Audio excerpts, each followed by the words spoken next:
무화과 나무의 때, 이런 주제로 말씀을 전하겠습니다. 자, 오늘 우리가 읽었던 본문은 마태복음 4복음서에 기록되어 있는데, 우리가 종말론적으로도 많이 무화과 나무의 비유를 통해서 배우는 종말론적인 말씀으로 많이 공부한 바가 있습니다. 오늘은 조금 다른 관점에서 말씀을 나누기를 원합니다. 우리가 잘 아는 바대로 예수님께서 무화과 나무를 저주하신 내용입니다. 사실 얼핏 보면은 이해가 되지 않을 수 있어요. 왜냐하면 13절에 보니까 무화과 나무의 때가, 무화과의 때가 아니다 그랬습니다. 그 무화과의 때가 아닌데 마치 우리가 열매를 구하는 것처럼 보인단 말이에요. 그러나 어쨌든 여러분, 이 사건은 하나님께서 이스라엘이라고 하는 나라를 염두에 두고 하신 이야기예요. 종말론적으로 이스라엘의 회복을 뜻하기도 하고, 무화과 나무의 비유를 배우라 라고 할 때는 그냥 나무를 심고 자라고 열매를 따고 지금 하나님께서 농부에게 뭔가를 가르치시려고 하는 것이 아니에요. 그 무화과 나무를 통해서 하나님이 우리에게 주시고자 하는 중요한 메시지가 있다는 겁니다. 이스라엘의 무화과의 추수는 1년에 한 2번 정도 한다고 그래요. 3월에서 6월 정도에 한 번, 3월에서 6월이 아니라 6월에서 7월 정도에 추수가 이루어지고, 자, 그런데 이미 그 전에 3, 4월 경에도 무화과 나무가 열린다는 거예요. 심지어는 9월, 10월 그 사이에서도 무화과가 열리기도 한다는 거예요. 그러니까 최소한 3, 4월 경쯤에는 이미 잎사귀 외에 무화과가 익었던 익지 않았던 열려 있어야 정상인 거예요. 자, 그런데 오늘 본문의 배경이 된 때가 언제냐면 그 3, 4월경 때라는 거죠. 그런데 잎사귀 외에 아무것도 열리지 않았습니다. 그런 무화과 나무를 보고 지금 예수님께서 저주하신 거예요. 무화과 나무를 향해 저주하신 겁니다. 그러니까 지금 이 스토리 안에 주님이 우리에게 주시고자 하는 영적인 메시지가 있다는 거예요. 단순히 무화과 나무의 열매가 있냐 없냐 그것을 의미하는 것이 아니에요. 무화과 나무의 농사를 이렇게 지어라 말아라, 지금 그 말씀하고 있는 것이 아니라는 거예요. 이 무화과 나무의 때라고 하는 이 시점에 하나님께서 우리에게 주시는 중요한 메시지가 담겨져 있습니다. 우리가 과거에 배웠던 어떤 종말론적인 관점보다는 그 무화과 나무의 시기와 때와 하나님이 하시는 일을 통해서 오늘 저와 여러분들에게 무엇라고 주님이 가르치시는지 두 가지 의미를 함께 살펴보기를 원합니다. 무화과 나무의 때, 주님께서 말씀하신 첫 번째 영적인 의미는 무엇이 있을까 하여 가셨다는 거예요. 자, 우리 13절 함께 말씀을 읽어보겠습니다. 멀리서 잎사귀 있는 한 무화과 나무를 보시고 혹 그 나무에 무엇이 있을까 하여 가셨더니 가서 보신즉 잎사귀 외에 아무것도 없더라. 이는 무화과의 때가 아님이라 그랬습니다. 오늘 본문의 무화과 나무는 당시에 형식적인 껍데기만 남아있는 이스라엘을 상징하는 거였습니다. 그러니까 당시에 영적인 이스라엘의 그 상태를 주님께서 지적하신 거예요. 하나님께서는 저와 여러분들을 보시고 껍데기를 보고 속으시는 분이 아니라는 거예요. 반드시 그 안에 무엇이 담겨져 있는가를 주님은 보십니다. 하나님께서 저와 여러분들을 성도로 부르셨을 때는 우리의 겉으로 화려하고 스펙을 보고 우리가 잘난 그 무언가를 가지고 부르신 것이 아니라 우리의 속사람, 우리의 내면에 담겨진 것을 보고 부르셨다는 거예요.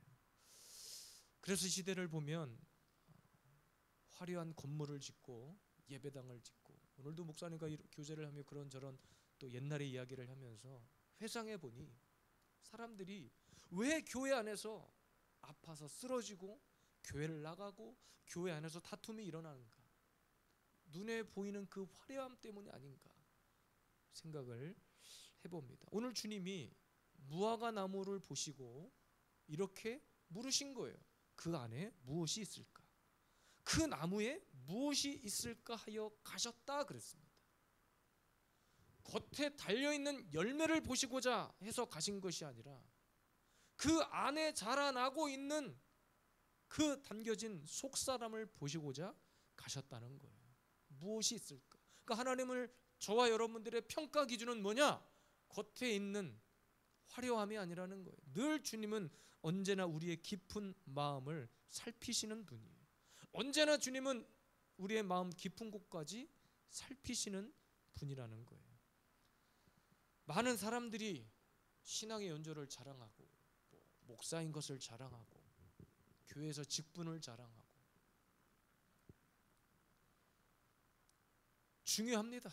그것이 너무나 귀하기도 하고, 그런데 과연 그 안에 자기가 말한 그 신앙의 연조 안에 얼마나 많은 하나님이 기뻐하시는 열매가 있는가는 아무도 생각하지 않아요. 그래서 주님은 껍데기만 가득한 이스라엘을 향해서 그렇게 썩 좋은 메시지를 남기지 않으셨어요.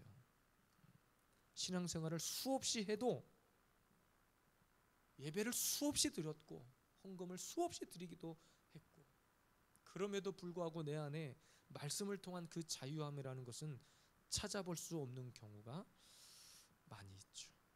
저도 오늘 우리 목사님과 참 그런 얘기를 나누면서 눈에 보여지는 건물이 다가 아니라는 거예요. 하나님이 우리에게 원하시는 것은 참 내 안에 어떤 열매가 자라나고 있는가. 하나님의 관심은 여전히 우리의 겉사람이 아니라 속사람에 있다는 것을 깨닫게 됩니다. 우리의 신앙생활 가운데 아무리 겉을 치장하고 화려하게 해도, 아무리 이곳에서 멋있는 찬양을 하고 악기를 연주하고 막 뭔가를 해도 내 안에 속사람이 변하지 않으면 과연 하나님 앞에 평가가 어떨까? 우리 한번 돌아봐야 될 필요가 있을 것 같아요. 어제도 우리 아들이 집에서 그런 얘기를 해요. 오늘 큐티하는 날이다. 저와 큐티하는 것이 아니라 큐티하는 그룹이 있어요. 아이들하고 어떤 선생님하고 하는 큐티가 있는데, 그래서 큐티 본문을 이야기를 해주면서 사사기 본문이었던 것 같은데, 그죠? 도대체 무슨 뜻인지 모르겠다는 거예요. 그래서 제가 그랬어요.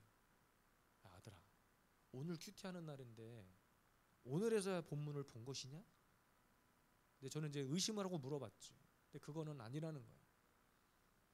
요약을 해서 선생님이 올려주긴 하는데 도무지 이해를 못하겠다고 하는 거예요. 그래서 저와 아내가 아는 지식을 총동원해서 대략적인 스토리는 설명을 해줬습니다. 그러니까 어떻게 선생님하고 큐티를 하고 마무리를 했는지 그 이후의 얘기는 제가 못 들어봐서 모르겠는데, 제가 아들한테 그랬어요. 야, 큐티를 하는 건 좋은데 큐티를 하고 너의 삶이 그렇게 큐티한 대로 깨달아진 대로 살고는 있냐? 내가 이렇게 물어봤어.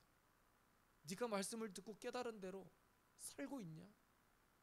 씨 웃고 말아. 산다는 건지 앞으로 살 거라고 생각하는 건지 지금까지 이렇게 살아왔다는 건지 잘 모르겠지만, 그러니까 어쨌든 여러분, 하나님께서는 저와 여러분들에 대한 관심을 온통 어디에 있느냐? 내가 성경을 얼만큼 읽고 내가 큐티를 매일 하고, 그거 너무나 귀하고 중요한 일인데 우리의 내면 속사람이 내가 살아가는 삶 속에서 어떤 열매를 맺고 살아가고 있는지를 주님은 더 기쁘게 여기신다는 거예요. 오늘도 본문 읽었지만 이스라엘의 예루살렘으로 들어가서 주님이 하신 일을 보니까 우리가 생각했던 꿈꿨던 일이 아니라 가서 예배당을 갈아 엎어버리는 일이 있었단 말이에요. 겉모습은 제사장이고 겉모습은 참 멋있는 사람인데 가서 보니 속은 날강도야. 강도의 소굴이 되었다고 그랬어. 몸은 성전에 와 있는데 마음은 돈으로 가득 차 있는 거예요. 그래서 여러분, 예수님께서는 이 핵심, 마음의 중심을 꿰뚫어 보신 거예요. 비단 이스라엘뿐만입니까? 지금 저와 여러분들에게도 얼마든지 일어날 수 있는 일이에요. 그래서 저는 투표하는 어떤 선거철만 돌아오면 정치인들이 교회를 찾아다니는 것을 보면 기가 막혀요, 진짜. 내가 과거에 이 교회 등록 교인이었고, 내가 어디 교회 안수 집사고 장로고, 왜 꼭 그때만 와서 그것을 자랑하는데? 이해할 수 없는 일들을 많이 한단 말이에요. 오늘 예수님께서 무화과 나무를 보시고 무엇이 있을까 하여 가셨나? 뭔가를 화려한 것을 기대하고 가신 것이 아니라 이미 알고 가신 거예요. 이미 그 속이 텅텅 비어 있다는 것을 알고 가신 거예요. 이스라엘 백성들이 그 과거의 화려함에 아직도 정신 못 차리고 껍데기만 화려한 채로 있다는 것을 이미 알고 주님이 가셨고 지적하신 거예요. 오늘도 주님이 저와 여러분들에게 물으십니다. 네 안에 무엇이 있을까 하여 왔다고. 과연 저와 여러분들의 속사람은 어떤 거냐는 거예요. 예배를 드리긴 드린다니까요. 기도를 하긴 한다니까요. 말씀을 읽기는 읽는다니까요. 교회 봉사를 하기는 한다니까요. 그런데 내 안에 남아있는 것이 없어. 주님은 언제나 저와 여러분들에게 열매로 평가하신다고 하셨습니다. 열매로 그들을 알리라. 오늘도 저와 여러분들이 맺고 있는 열매가 어떤 것인지를 돌아볼 수 있기를 바랍니다. 그래서 여러분 오늘 본문 끝에 25절에 보니까 서서 기도할 때 아무에게나 혐의가 있거든 용서하라. 그리하여 하늘에 계신 너희 아버지께서도 너희의 허물을 사하여 주시리라. 주님이 말씀하신 게 의도가 뭘까요? 겉으로 보여지는 화려함이 문제가 아니라 너 먼저 용서부터 하는 것을 배우라는 거예요. 먼저 그 사람을 품는 것부터 배우라는 거예요. 제사장이 된 것이 문제가 아니라, 회당에 나와서 말씀을 가르치는 것이 문제가 아니라, 너 먼저 원망하고 불평했던 것, 너를 향해 손가락질했던 사람들까지도, 그 주님은 원수를 사랑해라. 여러분 원수를 사랑하는 것이 쉬운 일입니까? 저 지금도 옛날에 저를 괴롭혔던 사람 생각해 보면 용서가 안 돼요, 쉽게. 근데 왜 주님은 원수를 사랑하라고 하셨는가? 용서를 가르치시기 위함 아니었습니까? 저와 여러분들이 이 땅에서 행하는 그 수많은 죄악을 주님이 십자가의 은혜로 한순간에 용서하신 그 용서와 사랑을 저와 여러분들에게 가르치기 위함이 아니었습니까? 그것이 저와 여러분들에게 필요한 열매가 아니었냐고요. 오늘도 제 차에 문제가 있어가지고 이렇게 차를 수리를 하고 이렇게 찾다가 다시 입고를 시켜야 될 상황이 왔는데 날씨가 덥잖아요. 제가 교회를 오려고 아내랑 아이들을 태우고 오다가 절반쯤 왔다가 다시 이 이상해서 다시 가서 아내한테 아이하고 아내 시원한 데 가시라고 한 다음에 정비를 했던 그 사람이 딱 나왔어요. 제가 갑자기 언성이 막 올라갔어요. 아니 여기서 이렇게 해가지고 두 번째 왔고 당신이 아무 문제 없다고 그래서 지금 차를 끌고 가는 중에 또 차가 이렇게 돼서 왔는데 내가 지금 어디를 가야 되는데 차에 짐을 싣고 와가지고 식구들 태우고 왔어. 이런저런 막 언성이 여기까지 올라갔어요. 그것도 많이 절제한 거. 마침 아들이 옆에 있어가지고 나를 이렇게 절제시키려고 옆에 서 있던 건지 모르겠는데 막 화가 여기까지 났어요. 날은 덥지, 교회는 가야 되겠지. 이게 안 되는 거예요. 그분도 저한테 연신 계속 저도 계속 죄송한데요 막 어쩐데 계속 이러는데 이게 감당이 안 되는 거죠. 막 심장 이게 막 화가 올라오는데 제가 어쨌든 정리를 하고 어쨌든 당신도 책임을 져라 그렇게 얘기를 해가지고 가격을 추가 금액이 더 들어가야 되는데 가격을 그걸 절반으로 속된 말로 쇼부를 친 거예요.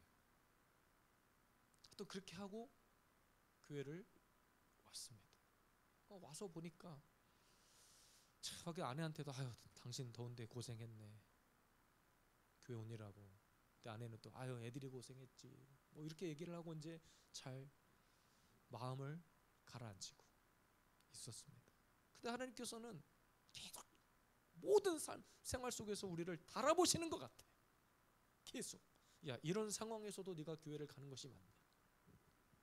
아무도 안 나올 텐데 그냥 하루 쉬어도 되지 않냐. 정말 달콤한 속삭임 아닙니까? 다 말할 수 없지만 저는 딱 오늘 기회가 왔는데 우리 목사님 딱 연락을 받고 이렇게 계속 몇 시간 이렇게 교제를 하는데 참 제가 깨달은 게 참 많아요. 그 제가 아까 그랬습니다. 한번 모셔야 되겠다고. 오늘 하루로 시간이 너무 부족하다고. 그냥 하는 말이 아니에요. 너무 제 마음속에 위로가 되고 서로 힘이 되고 대화를 나누는 중에 참 많은 것들을 깨달았습니다. 야, 내가 아직 멀었구나. 내가 멀었구나. 오늘도 제 감정 하나를 추스리는데 저는 정말 내 나름대로 애써서 그렇게 왔는데 하나님께서 오늘도 이런 만남을 주시려고, 또 만남 가운데 이렇게 깨닫게 하시려고, 얼마나 내가 껍데기 때문에 껍데기만 붙들고 사니라고 고생을 했는지 하나님은 여전히 내 속사람에게 관심을 갖고 계신데 나는 참 겉에 보이는 것 때문에 아웅바둥 살려고 몸부림을 쳤었구나. 참 짧은 시간에 그런 마음들을 많이 갖게 됐네. 오늘도 주님이 저와 여러분들에게 물으십니다. 무엇이 있을까? 예수 비전 세움 교회 안에 무엇이 있을까 하여 가고 계시다. 오늘도 주님이 찾아오셨다가 아무것도 없구나, 괜히 헛걸음했네 하고 돌아가는 그런 상황이 아니라 오늘도 이곳에서 주님이 기뻐하시는 온전한 열매가 주렁주렁 맺혀나기를 주님의 이름으로 축복합니다. 두 번째입니다. 무화과 나무의 때 우리가 무엇을 깨달아야 하는가? 영원토록 열매를 따먹지 못하리라 라고 했습니다. 우리 14절 다시 한번 말씀 읽겠습니다. 예수께서 나무에게 말씀하여 이르시되 이제부터 영원토록 사람이 내게서 열매를 따먹지 못하리라 하시니 제자들이 이를 듣더라. 그럼 보세요. 20절 말씀에 보면 이렇게 기록합니다. 그들이 아침에 지나갈 때에 무화과 나무가 뿌리째 마른 것을 보고 그랬어요. 그러니까 여러분, 이스라엘의 역사를 보면 예수님의 말씀대로 다 되었습니다. 우리가 잘 아는 이야기지만 AD 70년경에 로마의 디도스 장군에 의해서 이스라엘을 완전히 쓸어버리는 사건이 나타납니다. 그 이후에 이스라엘 백성들이 유랑민족이 되고 떠돌이 생활을 하게 되고, 그러니까 여러분, 오늘도 영원토록 열매를 따먹지 못하리라 라고 하신 말씀은 그냥 단순히 이스라엘을 향해서 저주로 끝난 것이 아니라 우리에게 무엇을 알게 하시려고 하는가? 예수님은 우리의 창조자이시면서 심판의 하나님이라는 것을, 심판주라는 사실을 알게 하신다는 사실입니다. 여러분, 예수님은 말씀으로 풍랑을 잠재우신 분이에요. 믿으십니까? 죽은 나사로를 살리신 분이에요. 구원의 역사 가운데 특별히 악한 귀신의 역사도 주님은 말씀으로 한마디로 제어하시는 분입니다. 온 우주 만물을 다 통치하시는 분이에요. 우리의 주인이 되시는 분이에요. 그래서 예수님은 자기 자신을 부활이요 생명이라고 말씀하셨다는 거예요. 그러니까 인간의 생명을 연장시킬 수도 있고 가져가실 수도 있고, 누가 열매 없는 나무를 찍어버릴 수 있느냐? 그 나무의 주인이 할 수 있는 일이에요. 그 나무를 불에 태우는 것도, 찍어버리는 것도, 자라나게 하는 것도, 물을 주시는 분도 다 주인이 할 수 있는 일이에요. 그러니까 여러분, 그분 주님의 뜻대로 행하지 않으면, 하나님 말씀 가운데 우리가 온전히 행하지 않으면, 그 주인의 의도대로 자라나지 않으면 언제든지 찍어서 불태워 버릴 수 있는 분이 바로 우리 하나님이라는 뜻입니다. 오늘도 주님이 영원토록 열매를 따먹지 못하리라, 열매를 따먹게 할 수도 있고 열매를 주렁주렁 열게 할 수도 있고 아예 열매가 자라지 못하게 할 수도 있는데, 여러분 생각해 보세요. 열매를 맺지 못하는 나무가 필요해요? 필요 없어요? 그럼 빨리 뽑아서 태워버리고 다른 나무 심어버리는 것이 가장 좋은 방법. 그러니까 주님이 모든 것을 하실 수 있다는 거예요. 그러니까 저와 여러분들의 부르심의 삶의 첫 번째 목적은 말씀대로 사는 거예요. 말씀대로. 오늘도 말씀을 통해서 주님이 가라 하시는 것, 주님이 명하신 것, 주님이 이끄시는 것, 우리는 그 뜻대로만 살면 돼. 제가 주일날도 설교했지요. 말씀의 매뉴얼대로 살기만 하면 돼. 하지 말라는 거 하지 말고 주님이 하라고 명하신 것 순종하고. 근데 이 땅에 많은 성도들이 그것이 되질 않아. 힘들대, 어렵대. 심지어는 아무것도 안 하고 가만히 있으면 그나마도 괜찮을 수 있어요. 그런데 그 시간을 통해서 엄청난 원망을 쏟아내고 불만을 쏟아내는 거예요. 그러니까 당시 이스라엘 안에 있었던 제사장들이 얼마나 억울했겠어요. 당시의 제사장의 위치라면, 우리가 산상수훈 공부를 얼마 전에 끝냈지만 바리새인들 대단한 사람들 아니에요? 당시적으로 보면. 예수라는 사람이 나타나서 이것저것 막 지적하는데 얼마나 억울했겠냐고. 근데 말을 하다 보면 말이 안 통해. 왜? 예수님이 하는 말씀이 다 옳거든.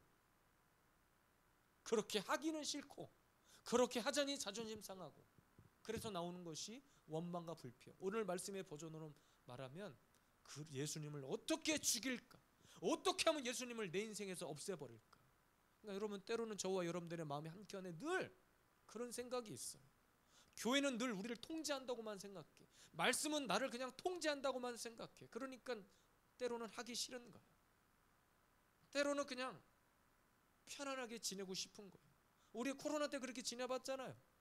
너무나 편하게 유튜브만 틀면 엄청난 목사님들의 설교들이 막 쏟아지니까 교회 나와서 예배 드리는 것보다 집에서 그냥 편하게 앉아서 예배 드리는 것이 얼마나 익숙했냔 말이에요.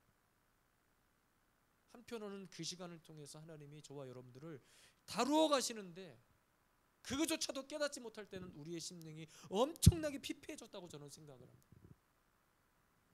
오늘 이스라엘에 입성하신 예루살렘에 들어가 예수님께서 무화과 나무를 보고 영원토록 열매를 따먹지 못하리라.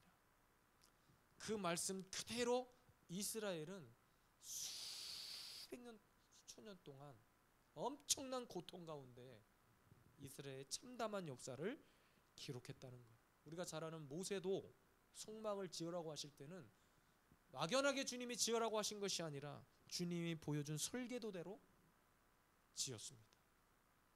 그러니까 주님이 말씀하신 것대로 순종하여 행할 때 잘했다 칭찬을 받는 것이지, 아무것도 하지 않고 내 뜻대로 내 고집대로. 그러니까 신앙생활도 말씀대로 하려고 하는 신앙생활이 아니라 그냥 내 고집대로. 그러니까 신앙생활 하시는 분들을 보면 저분의 성격을 내가 다 알겠어. 성격대로 신앙생활 하셔. 기도도 성격대로 하셔. 묵상기도 하면 묵상기도, 통성기도 하면 통성기도를 해야 되는데 묵상기도 하자고 하는데 통성기도를 해야 되고, 이건 이제 그분의 성격이기도 해요. 어떻게 보면 신앙생활도 마찬가지. 모든 것을, 헌금을 드리는 것도, 교회 봉사하는 것도. 제가 부목사로 사역했던 교회에서는 주방 봉사하다가 싸워서 떠나간 사람들 한두 명 본 게 아니에요. 다 자기 고집대로 해야 돼. 자기가 하고 싶은 대로 해야 돼. 설사 그렇다 할지라도 같이 공동체가 섞여 있으면 상대방 이야기를 들을 줄도 알아야 되는데 못 들어.